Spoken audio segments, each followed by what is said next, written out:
किसी समय की बात है। एक गांव में एक किसान था। उसकी एक बेटी थी। उसका नाम चंपाकली था। वह खूब चालाक और चतुर थी। एक दिन किसान अपने खेतों में बुवाई कर रहा था। तभी अचानक उसकी कुदाल किसी ठोस चीज से टकराई। किसान ने जब उस चीज को उठाया और उसे झाड़ा पोंछा तो उसे समझ में आया कि वह चीज तो ठोस सोने की बनी एक छोटी सी ऊखल है। किसान भोला भाला और स्वामी भक्त था। उसने सोचा, ऐसी कीमती चीज तो बस राजा के महल में ही होनी चाहिए। इसका मेरी झोपड़ी में क्या काम। मैं ये राजा साहब को ही भेंट कर दूंगा, शायद बदले में मुझे कुछ धन मिल जाए। यह सोचकर वह ऊखल लिए घर की ओर चल दिया। जब वह घर पर पहुंचा तो उसने सबसे पहले उसे चंपाकली को ही दिखाया। फिर किसान ने उसे राजमहल जाने का अपना इरादा बताया। पिता की बात सुनते ही वह बोली, पिताजी, इसमें कोई शक नहीं कि यह ओखली बहुत खूबसूरत है, पर अमीर लोग नकचढ़े होते हैं। राजा इसमें जरूर कोई न कोई खोट निकालेंगे। हो सकता है आपको लेने के देने भी पड़ जाएं। किसान बोला, अच्छा मेरी बुद्धू बिटिया रानी, जरा मुझे भी तो बताओ, इसमें क्या खोट है। महाराज, इसमें क्या ही कमी निकालेंगे। चंपाकली बोली, देखना पिताजी, महाराज कहेंगे दिखने में है कमाल की खूबसूरत बड़ी है यह ऊखल, पर बताओ तो ये मूर्ख इंसान, किधर गया इसका मुसल। किसान ने कहा, हमारा राजा कभी ऐसा नहीं बोलेंगे। तुम क्या उसे भी अपनी तरह बेअक्ल समझती हो। किसान ने ओखली एक थैली में डाली और चल पड़ा राजमहल की ओर। पहरेदारों ने पहले तो उसे रोका, लेकिन जब उसने राजा को उपहार देने की बात कही तो उसे दरबार में लेकर चले आए। दरबार में किसान ने राजा से कहा, अन्नदाता, मुझे अपने खेत में बुवाई करते समय यह ठोस सोने की सुंदर ओखली मिली है। मैं यह मानता हूँ कि यह केवल आपके महल में ही अच्छी लगेगी, इसलिए मैं यह आपको भेंट करना चाहता हूँ। आप मना मत करिएगा। राजा ने ओखली हाथ में पकड़ी, उसे हर ओर से घुमा फिरा कर देखा, फिर सिर हिलाते हुए बोले, दिखने में तो कमाल की खूबसूरत बड़ी है यह ऊखल, पर बताओ तो ऐ किसान, किधर गया इसका मुसल। हूबहू चंपाकली के ही शब्द राजा ने दोहरा दिए थे। बस किसान को मूर्ख इंसान नहीं कहा, क्योंकि राजा की भाषा में एक मर्यादा होती ही है। किसान अपने पर काबू न रख सका। उसने अपने माथे को ठोकते हुए कहा, हे भगवान, बिल्कुल वही शब्द, उसने भी तो यही कहा था। राजा ने उत्सुकता से किसान से पूछा, किसने यही कहा था। किसान बोला, गलती माफ करें सरकार, मेरी बेटी चंपाकली ने कहा था कि राजा साहब ऐसा ही कहेंगे। आपने एकदम वही कहा है। मैंने तो उसकी बात एक कान से सुनकर दूसरे कान से निकाल ही दी थी। राजा ने कहा, ऐसा लगता है कि तुम्हारी बेटी बहुत चालाक है। मैं उसे परखना चाहता हूँ कि आखिर वह कितनी चतुर है। फिर राजा ने अपने एक सैनिक से एक कपास की पूड़ियां मंगवाई और कपास की पूड़ियां किसान को देते हुए बोला, यह कपास अपनी बिटिया के पास ले जाओ और उससे कहो कि जल्द से जल्द मेरी फौज के सैनिकों की एक टुकड़ी के लिए कमीजें इस कपास से सूत काट कर, बुनकर, सिलकर भेज दे। सैनिकों को कमीजें जल्द से जल्द चाहिए। किसान यह सुनकर स्तब्ध रह गया, पर वह करता भी क्या। राजा से बदतमीजी तो हो नहीं सकती थी। उसने चुपचाप कपास की पुड़िया थैले में डाली और राजा को सलाम ठोक कर वहां से घर की ओर चल पड़ा। ओखली के बदले किसी उपहार की आशा तो बेकार ही थी। सजा नहीं मिली, यही बहुत था उसके लिए। घर पहुंचकर वह बेटी से बोला, बेटी चंपाकली, तुम्हारे बुरे दिन आ गए। ऐसा कहकर उसने अपने थैले से कपास की पुड़िया निकालकर उसे पकड़ा दी और सारी बात बता दी। चंपाकली बोली, पिताजी, आप तो बेबात ही घबरा जाते हैं, थोड़ा सोचने तो दीजिए कि क्या करना है। चंपाकली ने कपास की पुड़िया ली और उनमें से कपास निकालकर पटक पटक कर झाड़ने लगी। जैसा कि आप लोग भी जानते हैं, अगर कपास चाहे कितनी भी कुशलता से ओटी गई हो, एक आध बिनौले तो उसमें छूट ही जाते हैं। झाड़ने पर कपास में से 2 बीज नीचे गिर पड़े। चंपाकली ने उन्हें उठा लिया और जाकर दोनों बीज अपने पिता को देते हुए बोली, पिताजी, आप सीधे महल वापस जाइए और राजा से मेरा संदेश कहिए। मुझे उनकी चुनौती स्वीकार है, बस मुश्किल ये है कि मेरे पास चरखा और करघा नहीं है। मैं सूत कैसे कातूंगी और कपड़ा कैसे बुनूंगी। इन बीजों के खोल से वे चरखा और करघा बनवा कर भेज दें। जैसे ही ये दोनों चीजें बनवा देंगे, उनका काम हो जाएगा।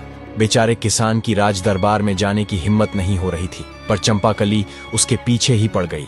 झक मारकर वह दरबार में जा पहुंचा। किसान की बातें और चंपाकली की मांग जानकर राजा की समझ में आ गया कि चंपाकली बहुत चालाक और बुद्धिमान है। उसने किसान से कहा, तुम्हारी यह बेटी बहुत चतुर है, मैं उससे मिलना चाहता हूँ। तुम उसे राजमहल आने को कहो, मैं उसके साथ बातें करना चाहता हूँ। लेकिन याद रखना, जब वह महल में आए, वह न तो कपड़े पहने हो, न ही बिना कपड़ों के हो। न तो वह भूखी आए, न भरे पेट, न तो घोड़े पर आए, न ही किसी सवारी पर, और पैदल भी न हो। न तो रात में आए और न ही दिन में। यदि वह इन शर्तों को पूरी किए बिना आई तो मैं तुम दोनों बाप बेटी के सिर कलम करवा दूंगा। याद रहे, हर आज्ञा का पालन होना ही चाहिए। किसान बेचारा बड़े टूटे मन से घर लौटा। मौत जैसे उसकी आंखों के आगे नाच रही हो। जब चंपाकली ने पूरी बात सुन ली तो बड़ी बेफिक्री से बोली, पिताजी, मैं सब कर लूंगी, आप बस मेरे लिए एक मछली पकड़ने का जाल ले आइए। अगले दिन चंपाकली ने शाम के समय अपने आप को जाल में लपेट लिया। इस प्रकार वह न तो निर्वस्त्र रही और न ही उसने कपड़े पहने। 2 मुट्ठी चबेना खाया, न पेट भरा, न भूखी रही। एक बकरी को बाड़े से निकाला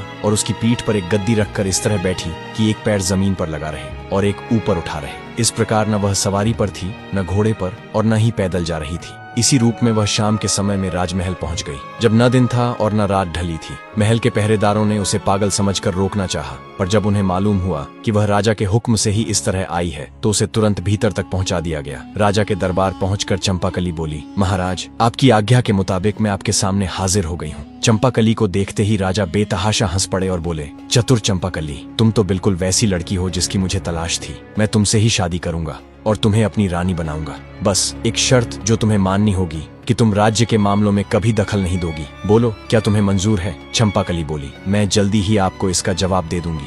इतना कहकर वह वहां से आज्ञा लेकर चली गई। राजा को उसकी बुद्धि से पता चल गया था कि चंपाकली उससे अधिक सयानी है, इसलिए उसने ऐसी शर्त रखी थी। घर पहुंचकर उसने किसान पिता को यह खबर दी तो किसान बोला, यदि राजा की इच्छा तुमसे शादी करने की है तो तुम उसका विरोध तो कर नहीं सकती। आखिर वह राजा है। लेकिन तुम्हें हमेशा सावधान रहना होगा, क्योंकि जो आदमी मनचाहा तुरंत पाना चाहता है, वह अनचाहा तुरंत छोड़ना भी तो चाहेगा। इसलिए तुम अपने यहाँ की चीजों को यों का त्यों रहने दो। न जाने कब तुम उन्हें नापसंद हो जाओ तो यही सब तुम्हारे काम आएगा। चंपाकली अब भी कम उम्र की थी। उसने पिता की बातों पर बहुत ध्यान नहीं दिया और राजा को एक पत्र लिखकर शादी के लिए अपनी स्वीकृति भेज दी। राजा पत्र पढ़कर बहुत खुश हुआ। बहुत जल्दी ही पूरे राज्य में विवाह की धूमधाम मच गई और निर्धारित समय पर उनकी शादी हो गई। एक दिन एक किसान अपनी गर्भवती गाय को लेकर बेचने की इच्छा से राजधानी आया था, लेकिन उसे निवास के लिए किसी भी सराय में जगह नहीं मिली, क्योंकि सभी सरायें भरी हुई थीं। एक सराय मालिक को उस गर्भवती गाय पर दया आ गई। उसने किसान को अपनी सराय के पास पड़े छप्पर के नीचे गाय को रात भर रखने की इजाजत दे दी। किसान ने अपनी गाय की रस्सी पास खड़ी एक गाड़ी के पहिए से बांध दी। भगवान की माया, सुबह सबने देखा कि गाय ने रात में एक बछड़े को जन्म दिया था, जो लुढ़क कर गाड़ी के नीचे चला गया था। गाय का मालिक बहुत खुश हुआ।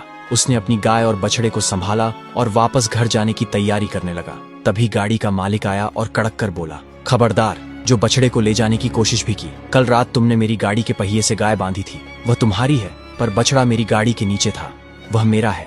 किसान बोला, लेकिन बछड़ा तो गाय के पेट से निकला है। गाय मेरी है तो बछड़ा भी मेरा ही है। गाड़ी वाला बोला, तुमने गाय बांधी थी, गाय खोल लो, वह तुम्हारी है, लेकिन बछड़ा गाड़ी के नीचे था। गाड़ी मेरी है तो बछड़ा मेरा है। बात तूल पकड़ गई। बहस गाली गलौज से बढ़ते बढ़ते हाथापाई तक पहुंच गई और फिर लट्ठम लट्ठा तक जा पहुंची। शोर शराबे से राजा के पहरेदार भी वहां आ पहुंचे। दोनों दावेदारों को राज दरबार में न्याय के लिए पेश कर दिया गया। उस राज्य का नियम कुछ समय पहले तक ऐसा था कि हर मुकदमे का फैसला राजा रानी मिलकर किया करते थे, लेकिन अब जब चंपाकली से राजा का विवाह हो गया था तो राजा की शर्त के कारण चंपाकली को दरबार के मामलों में बोलने की मनाही हो गई थी। इन दिनों किसान का मामला केवल राजा के सामने पेश हुआ। दोनों पक्षों की बात सुनकर राजा ने निर्णय दिया, बछड़ा तो गाड़ी वाले का ही है, क्योंकि वह गाड़ी के नीचे था, और बछड़ा इसी गाय का है, इसमें कोई शक नहीं, लेकिन इसका कोई चश्मदीद गवाह नहीं है। इस फैसले से गाय वाले किसान को बहुत दुख और निराशा हुई। बेचारा करता भी क्या। गाय का मालिक दुखी और निराश होकर सराय वाले के पास पहुंचा गाय लेने। तभी सराय वाले को उस पर बड़ी दया आई। उसने उसे रानी के पास जाने की सलाह दी और बोला, हमारी नई रानी बहुत चतुर है, वह तुम्हें जरूर कुछ उपाय बताएगी। किसान राजमहल पहुंचा और वहां के दरबान को अपनी पूरी कहानी सुनाकर बोला, भाई साहब, मैं बड़ा दुखी और गरीब आदमी हूँ, क्या आप किसी तरह मेरी भेंट नई रानी जी से करवा सकते हैं? दरबान बोला, मैं मजबूर हूँ भाई। राजा साहब ने किसी भी फरियादी को रानी से मिलने की सख्त मनाही कर दी है, मरता क्या न करता। किसान ने चोरी छिपे महल के आसपास चक्कर लगाना शुरू कर दिया। उसे एक बगीचे में रानी चहलकदमी करती दिखाई दी। फिर क्या था, बगीचे की बाड़ फांद कर गाय वाला अंदर जा पहुंचा और रानी के आगे गिड़गिड़ाकर अपने साथ हुए अन्याय की कहानी कह सुनाई। चंपाकली ने थोड़ी देर विचार किया, फिर बोली, मेरी बात ध्यान से सुनो। कल महाराज शिकार खेलने जा रहे हैं। वह एक ऐसी जगह जाएंगे जहां एक तालाब इस मौसम में हमेशा सूखा रहता है। तुम अपने साथ मछली पकड़ने वाला एक जाल और बंसी लेकर वहां चले जाना। जब राजा साहब दिखाई दें तो ऐसा अभिनय करना मानो तुम मछलियां पकड़ रहे हो। महाराज तुमसे जरूर पूछेंगे कि तुम सूखे तालाब में मछलियां क्यों पकड़ रहे हो। तब तुम उनसे कहना, यदि एक गाड़ी बछड़ा पैदा कर सकती है तो क्या सूखे तालाब में मछलियां नहीं मिल सकती? अगले दिन किसान बंसी और जाल से लैस होकर सूखे तालाब पर पहुंच गया। तभी वहां राजा अपने सैनिकों के साथ शिकार करने आ पहुंचा। उसने देखा कि एक बूढ़ा व्यक्ति सूखे तालाब में मछलियां पकड़ रहा है। राजा उसके पास गया और पूछा, तुम सूखे तालाब में मछलियां क्यों पकड़ रहे हो? इस पर किसान बोला, जब एक गाड़ी बछड़ा पैदा कर सकती है तो सूखे तालाब में मछलियां क्यों नहीं मिल सकती।